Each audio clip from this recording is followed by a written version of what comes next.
ত্রিপুরা জেলা পরিষদের সভাধিপতি ইনচার্জ শ্রী বিশ্বজিৎ শীল মহোদয় এখানে স্বাগত ভাষণ আমাদের সামনে রেখেছেন। এই জেলার যিনি সম্মানিত DM and collector Shri doctor Bishal Kumar, তাছাড়া এখানে Shri Jayanta De, director of welfare of social welfare department, এবং আমার সামনে বিশিষ্ট ব্যক্তিবর্গরা উপস্থিত আছেন।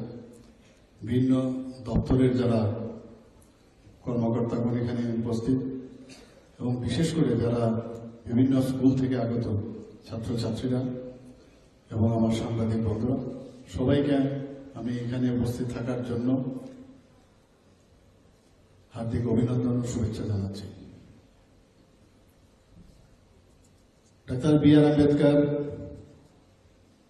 আমাদের দেশের এরকম একজন অন্যতম ব্যক্তি, যিনি একাধারে দার্শনিক, অর্থনীতিবিদ, সমাজ সংস্কারক ও স্বাধীনতা